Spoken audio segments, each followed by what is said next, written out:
Je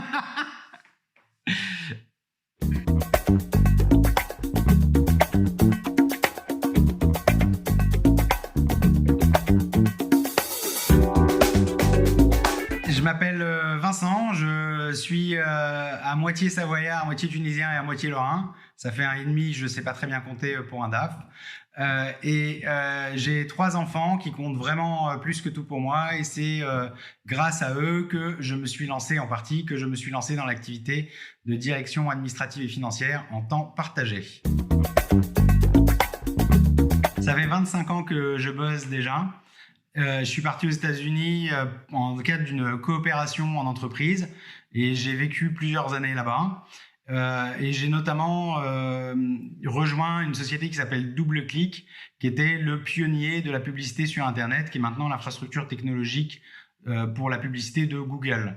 Et depuis, je suis toujours dans des environnements technologiques et internationaux. Et mon objectif aujourd'hui, c'est de partager mon expérience, notamment via la direction financière en temps partagé, mais aussi je me lance dans des sujets, je m'intéresse à des sujets de formation, et le next step, ça sera probablement de devenir membre indépendant de conseil d'administration pour des scale-up dans la tech. Je travaille seul aujourd'hui, c'est apaisant de savoir que personne ne dépend de moi pour payer son loyer. Par contre, parfois, je dois avouer que ça pourrait être intéressant de leverager mon expérience et mes capacités en déléguant des tâches comme je pouvais le faire quand j'avais une quinzaine de personnes à gérer.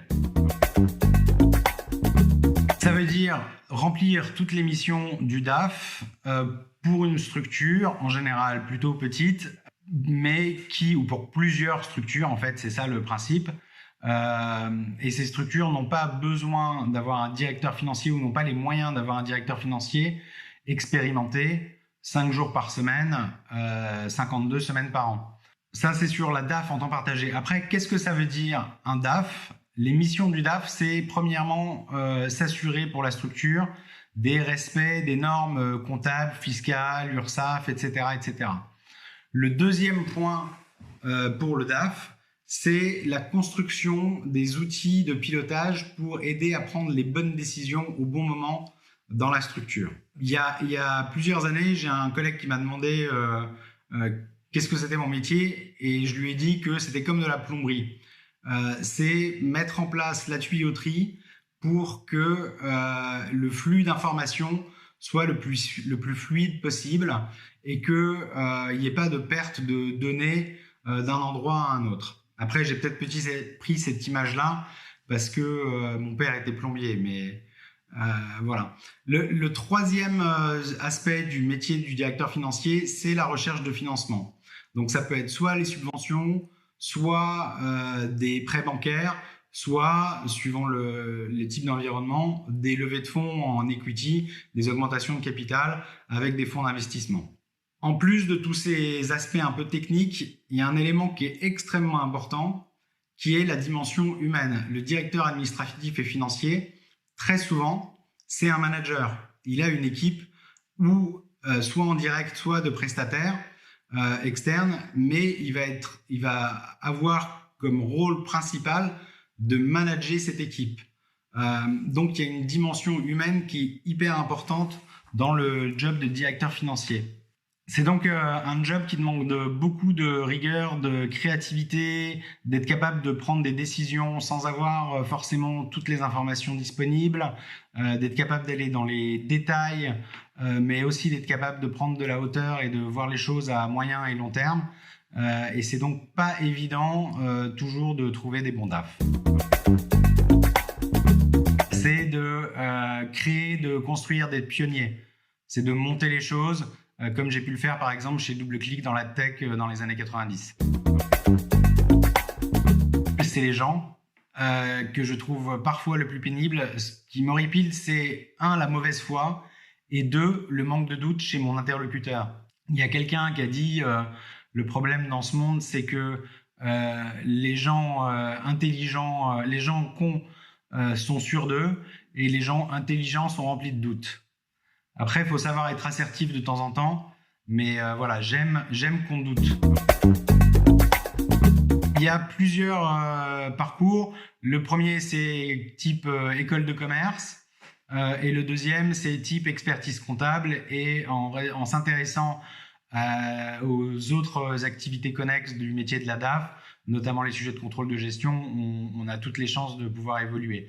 Par exemple, j'ai recruté il y a très longtemps une fille qui était en bac pro en alternance comptabilité.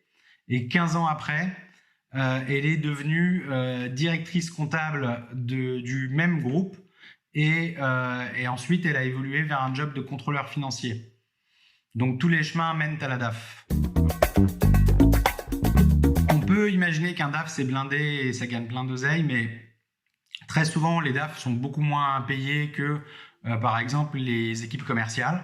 Le salaire va dépendre de la structure, de la complexité de la structure et de l'expérience de la personne. Donc les premiers salaires de DAF, ça doit être autour de 50-60 000 euros par an. Et après, ça peut être x2, x3 en fonction aussi du périmètre et si le DAF est impliqué dans des sujets stratégiques type acquisition d'entreprise et relations et l'élément principal et l'élément pivot de la relation avec les investisseurs. Mais il ne faut pas trop se concentrer, à mon avis, si je peux me permettre de donner un conseil sur le salaire. La première fois que j'ai eu le job de DAF, après une carrière de contrôleur de gestion, je sortais d'une période de chômage après l'éclatement de la bulle Internet et je gagnais 2 euros de plus par jour que ce que je touchais avec la NPE. Donc, il faut aussi savoir de temps en temps accepter un salaire qui soit pas hyper élevé, mais savoir que ça peut être l'opportunité d'apprendre et de se développer et de passer à l'étape suivante dans sa carrière. Le premier conseil que je donnerais, c'est d'aider et de faire du bon boulot. Il y a quelqu'un qui dit « il n'y a rien d'impossible pour une personne qui a rendu suffisamment de services dans sa vie ». Moi, j'y crois. Depuis 20 ans, quasiment, j'ai jamais eu à chercher du travail. C'est des gens avec lesquels j'avais travaillé qui m'ont recontacté. Et même dans mon activité de freelance, une grosse partie de mes clients, c'est des gens avec qui j'ai déjà travaillé, qui m'appellent et qui disent « Vincent, est-ce que tu peux nous aider sur ce sujet ?» Donc, aidez, rendez des services. Qu'est-ce qu'on obtient quand on tire sur la queue d'une vache ? Un melon. Voilà. C'est pas avec les blagues que je fais mon ice breaking. J'aimerais avoir genre des phéromones, comme les fourmis, tu sais, pour communiquer à distance, ou de la télépathie. Je trouve ça génial. Un gros ours. Les enfants peuvent te confirmer ça. Un mix entre Kung Fu Panda, tout gentil mais qu'il faut pas faire chier, et Balou à qui il en faut peu pour être heureux.